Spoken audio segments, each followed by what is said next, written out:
Gusto mo mag-swimming? Tanong nito. Oo naman, ngayon na ba? Tanong ko dito. Yes, hihintayin kita sa ibaba. Wika nito. Okay, tugon ko. Nag-short lang ako at t-shirt dahil mas gusto kong ito ang suot ko kaysa sa two-piece. Let's go, Daisy. Magyaya ko sa babae. Mabilis akong pumunta sa tubig at lumangoy pero napakunot ang noo ko nang makita ko ang paparating na yate at speedboat. Miss Aubrey, kailangan na nating makabalik sa bahay dahil paparating na mga kalaban. Sigaw sa akin ni Daisy. Mabilis kaming tumakbo ni Daisy. Grabe, hindi ko kayang sabayan ito sa pagtakbo. Ang bilis kasi nito. Nauna sa Daisy kaya alam kong nasabi na nito kina Austin na paparating na ang mga kalaban nito. Nakita ko mabilis nagsikilos ang mga tauhan ni Austin. Hinagisan ako ng baril ni Daisy at mabilis din akong hinila ni Daisy paalis ng bahay. Pumunta kami sa speedboat na nakahanda na talaga. Nakita ko dun si Jax at Jess na mabilis sumakay sa speedboat nito. Maliksing pinadakbo ni Daisy ang speedboat. Dito rin kasi ako nakasakay. Maghanda ka, Miss Aubrey. Malapit na tayo.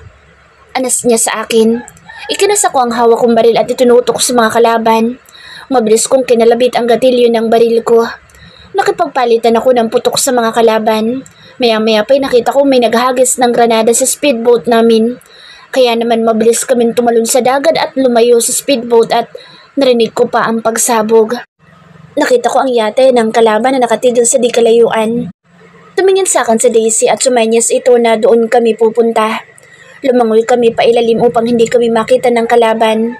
Narinig ko dito sa ilalim ng tubig ang mga pagsabog na nagaganap sa ibabaw ng tubig. Sumagap muli ako ng hangin at ipinagpatuloy ang paglangoy. Nakita ko sa Daisy na malapit na sa yate. Umikot kami sa likuran ng yate. Naghanap ng tutungtungan upang makapasok kami sa loob ng yate. Naunang umakyat si Daisy bago inabot ang kamay ko. Marahan kaming pumasok sa loob. Narinig namin ang palitan ng mga putok ng baril sa paligid. Naghiwalay kami ni Daisy. Napansin ako na isang kalaban kaya mabilis na sumugod papalapit sa akin. Nakaiwas ako sa suntok na pinakawalan nito. Sumugod muli ang kalaban ko upang suntukin ako ngunit mabilis akong umikot sabay sipa dito. Kaya galit na galit itong tumingin sa akin at nakita kong naglabas ito ng kutsilyo at mabilis na sumugod kaso bigla itong bumagsak. Tumingin ako sa may kagagawan at nakita ko si Crayola ang may gawa ng pagbaril sa lalaking kalaban ko. Agad itong lumapit sa akin at bastan lang itinaas ang damit ko at tumingin sa tiyan ko. Ano ba, Austin? Ang bastos mo ah! Asar na sabi ko. Hindi ito nagsalita. Mabilis akong hinila at lahat ng mga kasalubong nitong kalaban ay binabaril at mabilis kaming nagtago. Huwag ka maingay. Bulong nito. Hindi kami basta makikita dahil merong harang. Nagulat ako nang tumungo ito, tinalikan ako sa labi. Hindi ako makagalaw sa ginagawa nito. Humawak ang kamay nito sa bewang ko at marahang pinisili yun. Austin, baka meron sumulpot na kalaban. Bulong ko dito. Tumigil naman ito at tinila ako palabas sa pinagtataguan namin. Nakita kong merong kalaban ang pasugod sa amin. Dito ka lang. Ako nang bahala sa kanila. Wika nito kaya tumango ako rito. Mabilis ang mga pagkilos na Austin. Halos hindi ko masundan ang bawat paggalaw nito. Sabagay isa itong mafia lord. Nakita kong bagsak ang mga kalaban nito pero nagulat ako nang may humawak sa akin at itinutok ang baril sa ulo ko. Mr. Gray, paano ba yan? Hawak kong babae mo. Sigurado matutuwa ang boss ko nito oras na madala ko ang babae mo sa boss ko. Wika ng lalaki sa likuran ko. Nakita kong umiling sa Austin at ngumisi sa lalaki. She's not my girl. Taon ko lang siya. Gawin mo kung ano ikasisiya mo. Wika ni Austin. Masamang tingin ang binigay ko rito. Hindi ako makapaniwala sa mga sinabi nito. Tama naman ito. Tauhan lang ako at binabayaran monthly. Ngayon ko naisip na tauhan lang ang tingin sa akin ni Austin. Sige kuya, patayin mo na ako. Kalabitin mo ng gatilyo ng baril na hawak mo. At idiniin ko pa rito ang ulo ko. Kuya, ako nang kakalabit ng baril para hindi ka na mahirapan. Saan ko at inagaw ko dito ang baril upang ako na ang babaril sa sarili ko. Makakasama ko na ang parents ko. Narinig kong nagmura si Austin pero ako, nakikipag-aguan pa rin sa baril dahil ako na ang babaril sa sarili ko. Nagulat ako nang mawala ang baril na pinag-aagawan namin na lalaki at nakita kong gumulong ang lalaking kaagawan ko ng baril. Austin, ibigay mo sa akin ang baril. Wika ko. Galit itong tumingin sa akin. Umayos ka. Galit na wika nito sa akin. Galit ako lumayo dito. Nakita ko rin sa Jax at Jess. Nakasimangot akong tumingin sa mga ito. Yung utang mo, Jax. Magbayad-bayad ka na. Hindi na ako natutuwa sa'yo. Galit kong turo kay Jax. Pansin kong naglakad sila papunta sa speedboat. Jess, sa speedboat mo ako sasakay. Wika ko. Ha? Kay Lord ka daw sasakay, Miss Hater. Wika nito. Nakita ko si Daisy ang sumakay sa speedboat ni Jess. No choice ako kaya sumakay na rin ako sa speedboat ni Austin dahil gusto ko nang makauwi. Hindi ako tumingin dito. Baka mangali ang leg mo. Wika ni Austin sa akin pero umirap lang ako sa hangin dahil naiinis ako sa lalaki. Pagdating sa tabi ay nagmadali pa nga akong bumaba ng speedboat. Kamuntik na nga akong mahulog. Malas lang dahil nasa loko ni Austin. Kung hindi siguro, baka patay na ako. Pero malabong basta na lang ako mamamatay dahil mababa lang ang babagsakan ko. Lalo at tubig pa. Nauna ako naglakad kay Austin. Mukhang may topa ka ngayon, Aubrey ah. Wika ni Jax sa akin. Tumingin ako dito ng masama. Baka gusto mo na magbayad ng utang sa akin. Wala pa akong pera ngayon. Wika nito. Tuluyin ka sana mawala ng pera. Wika ko. Palakad-lakad ako sa loob ng kwarto ko. Nag-iisip kung paano ko makakapagpaalam kay Austin. Gusto kong umuwi sa bahay ko. Baka pag uwi ko sa house ko, wala na akong madat ng bahay. 1 buwan na rin naman ako dito. Tama lang na mag-day off ako ngayon. Kaya lumabas ako ng silid. Nakita ko si Daisy habang hawak ang cellphone nito. Daisy? Pagtawag ko sa babae. Lumingon naman ito sa akin. Oh, Miss Hater, meron kang kailangan? Akala ko tulog ka na. Tanong nito. Nandyan ba si Austin? Tanong ko. Ang alam ko nandyan sa kwarto niya. Nagpahatid pa nga ng alak eh. Wika nito. Magpapaalam sana ako. Gusto kong umuwi bukas. Babalik din naman ako. Wika ko. Sige, Miss Hater. Magpaalam ka na para maisabay na kita bukas. Maaga akong alis bukas ng umaga. Wika ni Daisy. Wala ba doon ang nobya niya? Baka mag-alas 6 na naman iyon. Wika ko. Ha? Sisa? Nagtatakang tanong nito sa akin. Yung baliw-baliwan lang ang peg? Wika ko. Tumawa itong bigla. Wala si Ma'am Liza. Umalis. Baka next week pa yun. Sige na, puntahan mo na si Lord. Magpaalam ka na sa kanya, Miss Hater. Hindi pa ba lasing? Baka kasi hindi ko makausap ng matino kapag lasing na. Hindi pa yun lasing, Miss Hater. Dahil kakadala lang ng alak doon ni Jess. Mabilis akong umakyat sa hagdan upang puntahan ang silid ni Austin. Kumatok ako sa pinto. Mabilis lang naman itong binuksan. Nakita ko nakaupo ito sa sofa at may hawak na remote. Hanep pa, yung pinto may remote na din. Nakita naman agad ako nito. Tumingin lang ito sa akin. Hindi na lamang ako papasok sa loob. Pakinig naman ang sasabihin ko dito sa labas ng pinto. Austin, meron lang ako sasabihin sa'yo. Gusto ko sana mag-day off bukas. Magpapaalam sana ako sa'yo. Wika ko. Bakit nandyan ka sa labas ng pinto? Bakit hindi ka pumasok dito sa loob nang marinig ko ng tuluyan ang sasabihin mo? Wika nito. Dito na lang. Lalakasan ko na lang ang boses ko. Saka magpapaalam lang naman ako. Saad ko. Pumasok ka dito sa kwarto ko.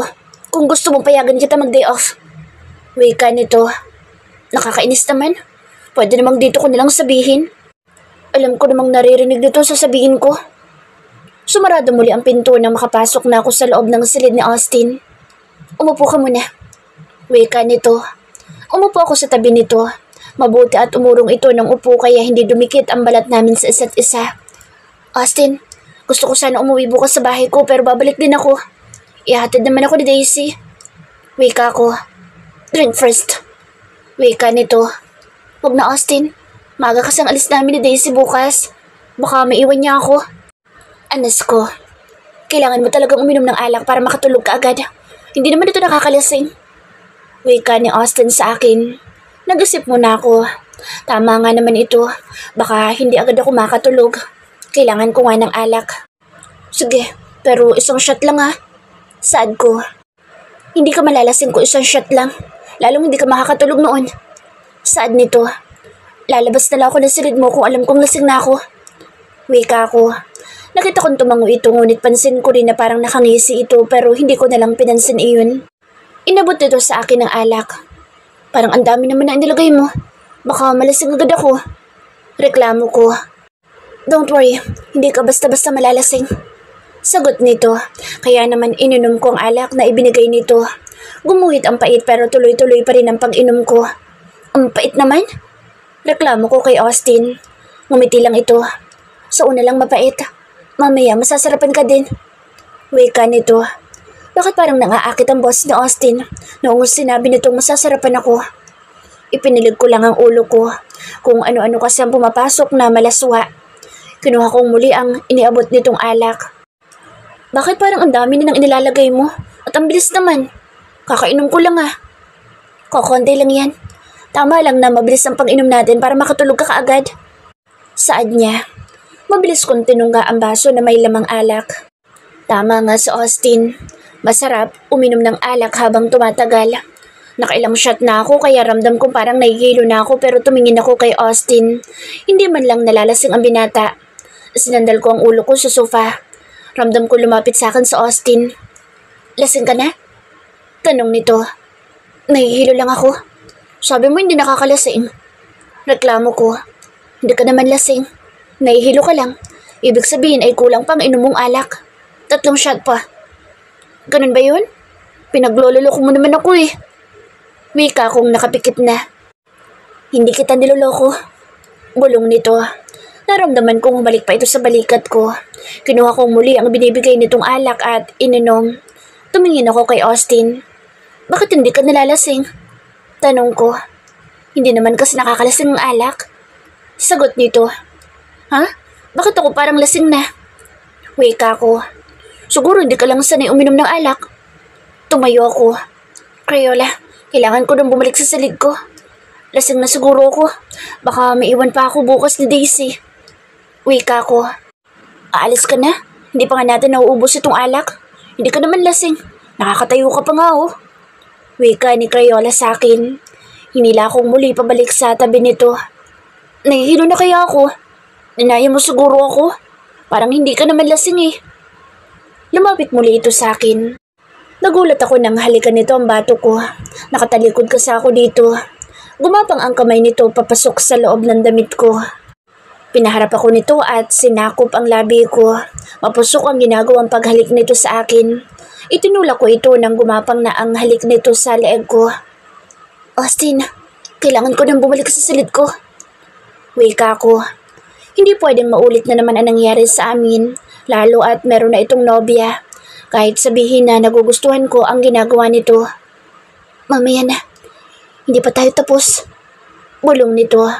Nagulat na lang ako nang maalis na lahat ng saplot sa katawan ko. Wala na akong nagawa nang bumigay na naman ako sa gusto ni Austin. Masyado ako marupok kapag kaharap ko si Crayola. Napakabilis ng pangyayari. Nasa kama na ako at nakapatong ito sa ibabaw at pinaliligaya ang aming mga sarili. Ngayon ko lang naalalang talagang balak ako lasingin ni Austin nang magawa ang nais sa akin. Mautak talaga ang hudas na lalaki.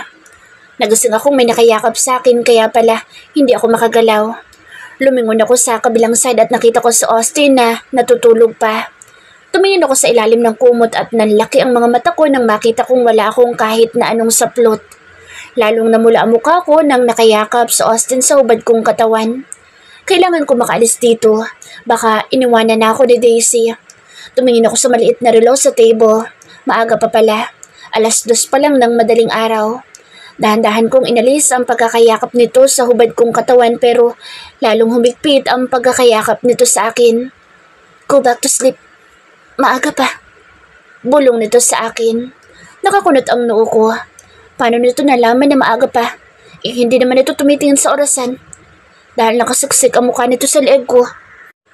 Tumunog ang cellphone ni Austin at nakita kong si Jess ang tumatawag. Ang agang tumawag nito. Tumingin ulit ako sa orasan. 2:00 pa rin. Ang tagal naman ng ikot ng orasan. Nakikipag-usap pa sa Austin sa tauhan nito. Lilipat na lang ako sa silid ko, baka kumatok doon si Daisy tapos wala pa ako doon. Bumangon ako pero bigla ding napabalik sa higaan dahil hinila ako ni Austin at mabilis akong niyakap. Crayola, pupunta na ako sa silid ko, baka kumatok si Daisy mamaya. Wika ko. Dito ko muna. Maaga pa naman, 2:00 pa lang na madaling araw. Saad nito. Bigla kong tumingin sa katabing orasan ni Austin. Anak ng teteng, 2:00 pa rin.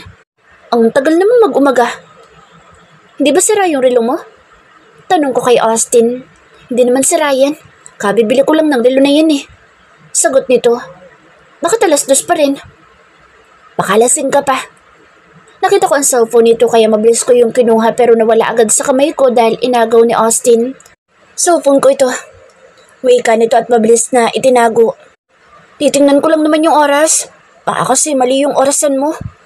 Sad ko. Hindi yan mali. Bagong bili ko lang yan. Matulog ka ulit, maaga pa naman. Wika nito at yumakap ulit ito sa akin. Nakita kong inilagay nito ang cellphone sa ilalim ng unan. Paano ko kaya makukuha ang cellphone nito? May mali talaga sa orasang nasa table. Pahala na. Bigla akong humarap dito kaya nagdikit ang hubad naming katawan. Ramdam kong nahirapan itong huminga. Samantala, yung isang kamay ko naman ay papunta na sa ilalim ng unan. Napangiti ako nang makapako yung cellphone. Maya-maya pa ay tumayo na ito para pumunta sa banyo kaya mabilis kong kinuha ang cellphone nito upang tingnan kung anong tunay na oras. Nag-iba ang timpla ng mukha ko nang makita ko ang oras sa cellphone ni Austin. Tumingin ulit ako sa orasan na nakalagay sa table nito. 2:00 pa rin ng madaling araw. Tapos dito sa cellphone ni Austin ay 12:00 na ng hapon. Tumayo ako upang sumilip sa bintana. Hindi pumapasok ang liwanag dito sa loob ng kwarto ni Austin dahil sa kurtina. Anak ng teteng, dahil 12:00 na ng hapon. Bumalik ako sa kama upang magbihis ng damit. Bumukas ang pinto ng banyo at masamang tingin ang ibinigay ko kay Austin. What? Tanong nito. Pawat-wat ka pa? Bakit ganyan ang oras na iyan? Hindi tuloy ako nakaalis. Galit na sabi ko sa lalaki. Di ko rin alam kung bakit ganyan ang oras niyan. Baka sira na. Palusot pa ng baliw na lalaki. Sabi mo bagong orasan mo? Asik na tanong ko kay Crayola. Baka nasira na siguro. Bibili na lang ulit ako ng bago. Sagot sa akin ng lokong lalaki. Masamang tingin na ibinigay ko rito. Paano pa ako makakauwi? Hapon na at siguradong gagabihin na ako. Kaya lalong masama ang loob ko na tumingin dito. Hindi ka rin naman makakaalis dahil hindi naman kita pinayagan. Meron ka bang narinig sa akin kagabi na pinapayagan kita? Di ba wala naman? Napaisip ako. Wala nga itong sinabi na papayagan ako dahil pinainom na agad ako ng alak ng lalaking ito. Napakautak ng hudas na lalaki.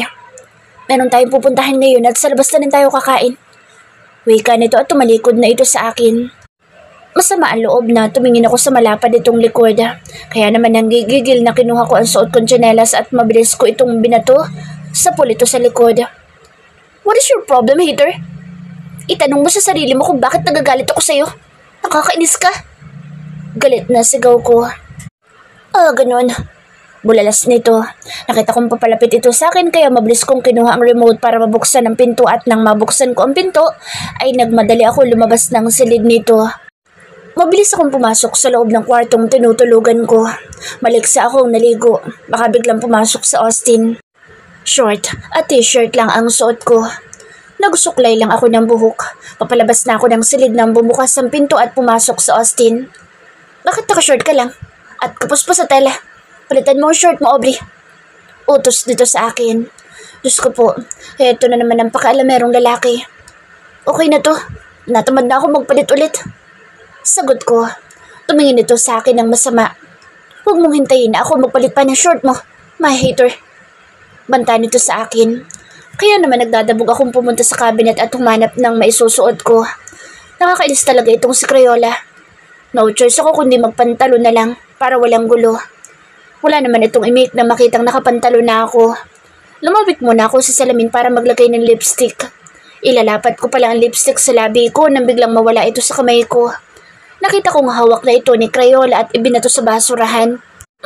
Bakit itinapon mo ang lipstick ko? Inis na tanong ko sa lalaki. Hindi mo naman kailangan maglagay ng ganoon. Baliw na sagot dito sa akin. Mas maganda nga kapag may konting lipstick para hindi naman nakakayang sumabay sa'yo. Baka sabihin na makakakita ang pangit ng kasama mo. Sagot ko din sa lalaki. So, nangaakit ka lang na lalaki? Kaya maglalagay ka ng pangit na lipstick na yan? Tahas ang wika nito. Masama ang loob ko na tumingin dito. Hindi na lang ako sasama sa'yo. Dito na lang ako sa bahay. Asar na sabi ko. Umiling ito at lumapit sa akin. kailangan na natin umalis. Dahil kapag ako ang ginutom, baka ikaw ang kainin ko. Babala nito sa akin. Hinawakan ako sa bewang ko at inaya ng palabas ng silid. Hinalikan pa nga ako sa labi ko bago lumabas. Sa isang restaurant kami nagpunta para kumain. Lumapit sa amin ang waiter. Ngumiti ako dito. Kaso biglang nawala ang ngiti ko nang may pumisil sa bewang ko at tumingin ako kay Austin. Nakita ko sa klase ng tingin nito ang babala. Kaya umirap na lang ako dito. Pupunta lang ako sa washroom. Paalam ko. Tumango lang ito sa akin. Papasok na sana ako sa pinto ng CR nang marinig ko ang boses ng isang babae. Kaya naman marahan ang ginawa kong paghakbang upang alamin kung tama ang hinala ko. Nanlaki ang mga mata ko nang makita ko si Liza na nakikipaghalikan sa isang lalaki. Oh my gosh, niloloko lang nito si Austin. Ang kapal na mukha ng babaeng ito. Nagulat pa ako sa bumulong sa may tenga ko. Kala ko ba pupunta ka sa washroom? Bakit nandyan ka nakasilip? Tanong sa akin ni Crayola. Tumingin din ito sa tinitingnan ko pero wala akong makitang reaksyon sa mukha nito. Austin, hindi mo ba pupuntahan si Liza at para bugbugin na lalaking iyon? Tanong ko. No, hindi ako gagawa ng skandalo at hindi ko rin sisirain ang pangalan ko para sa babaeng walang kwenta. Let's go.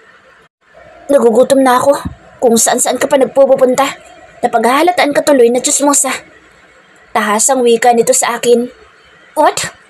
Kaya sa inis ko dito ay kinagat ko ito sa braso. Sabihan ba naman akong tsismosa? Mabilis akong lumayo dito at nagmamadaling pumunta sa table namin. Nakita kong karamihan sa mga babae dito ay kay Austin nakatingin. Sabagay, ang gwapo naman talaga ni Austin. Mamatay kayo sa inggit. Honey, sorry kung na-late kami dyan ah. Nagulat ako sa babaeng sumulpot sa harapan ng table namin ni Austin. Daddy Austin! Wika ng batang kasama nito. Ano daw? Daddy? Tumingin ako sa batang babae. Siguro mga 3 taon na ito. Mabilis itong nagpabuhat kay Austin. Umupo din sa tabi nito ang babae. Wow, ano nangyayari? Ito ba ang asawa at anak ni Austin? Oh my gosh. Ang labas ko ngayon ay isang kabit. Hindi ako makapaniwala. Ang saklap ng kapalaran ko.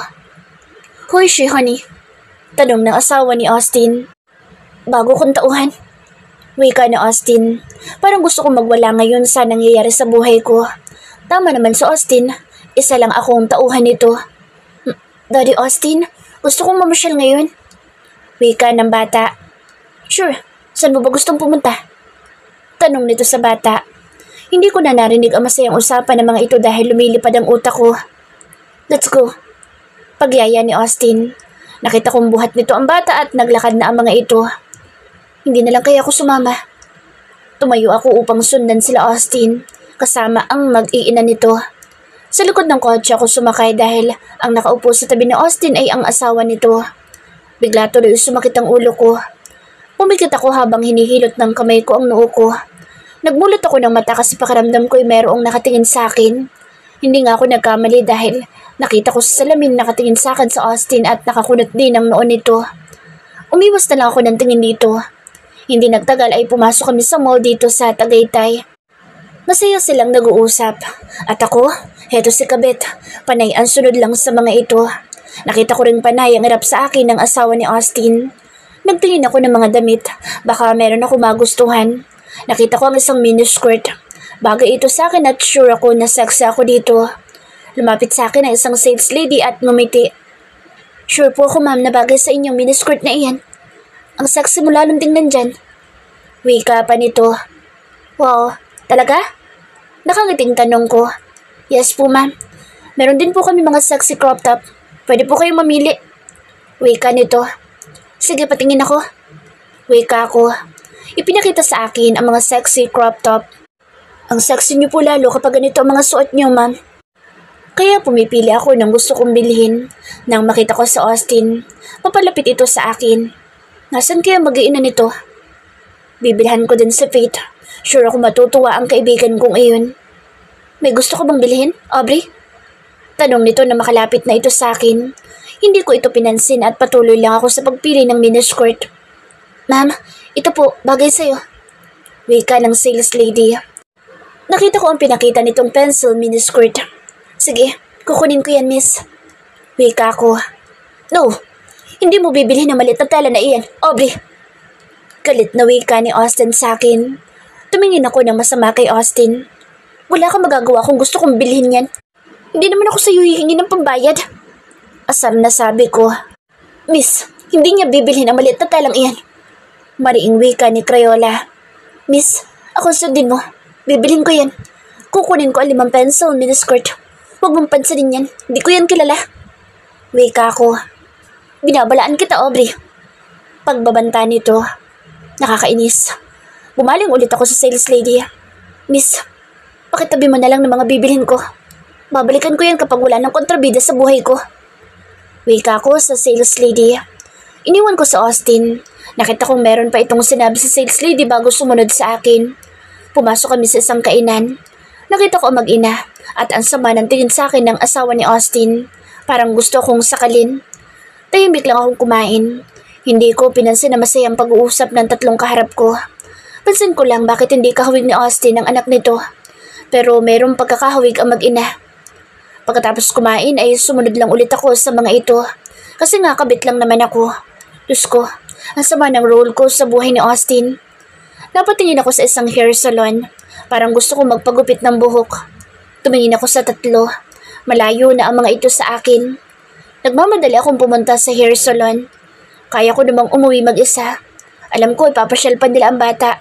Yun kasi ang gusto ng bata. Pumasok ako sa loob ng hair salon. Inasikaso naman agad ako. Sinabi ko din gusto kong ipo-blonde ang buhok ko.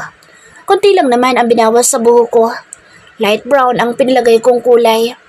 Napangiti ako nang tumingin sa salamin. Nanlaki ang mata ko nang makita kong papasok sa Austin at nakasimangot ang mukha nito. Kung saan-saan ka nagpupunta? Galit na wika nito. Kumunot ang noo nito nang tumingin sa buhok ko. Bakit pinalagyan mo ng kulay ang buhok mo? Galit na wika nito sa akin.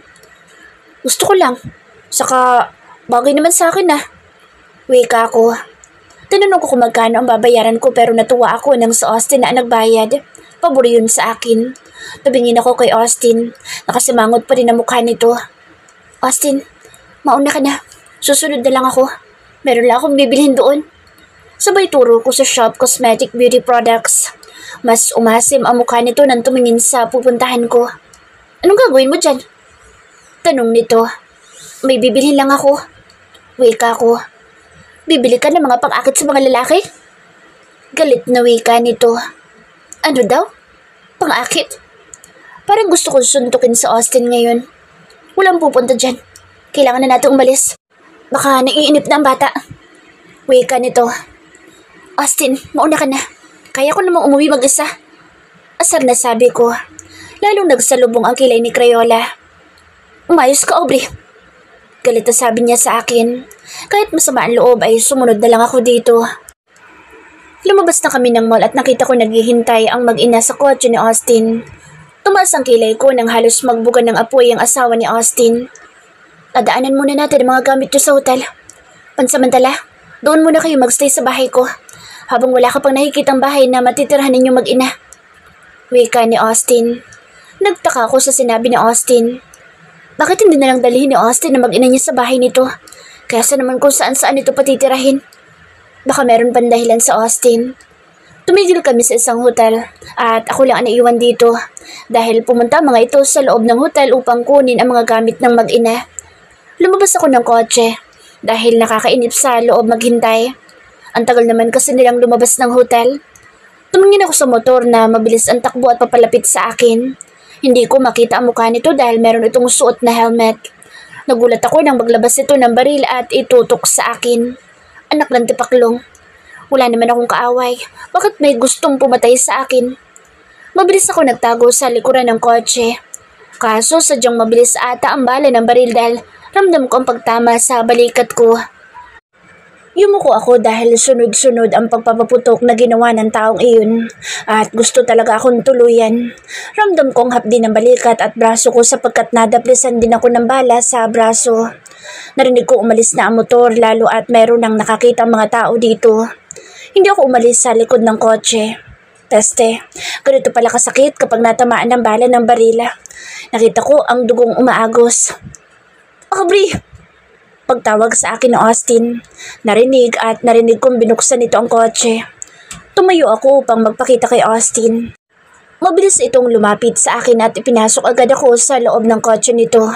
Mabilis nitong pinatakbo ang kotse. Nakita kong tumigil kami sa ospital at nagmamadali itong lumapit sa akin at binuhat ako. Konting test na lang. Magagamot ka na ng mga doktor. Bulong nito sa akin. Inasikaso agad ako ng mga doktor. Hinalikan pa nga ako ni Austin sa labi. Kinikilig pa rin ako kahit tinamaan na ako ng bala ng barila. Pumikit ako dahil nakaramdam ako ng antok dahil siguro sa itinurok sa akin. Nagising ako nag-uusap sina Daisy at Jess. Hindi agad ako nagmulat ng mga mata. So, si Lisa pala may kagagawa ng pagbaril kay Miss Sater? Wika ni Daisy. Yes, at iyon ang report ni Jax at Albie. Narinig kong wika ni Jess. Ang sabi ni Lord, nakita pa raw nila si Liza at si Henry Ong sa mall. Wika ni Daisy. Kung nakatakas sila nung una, ngayon hindi nahahayaan ni Lord na makatakas muli si Henry Ong. Pahayag ni Jess.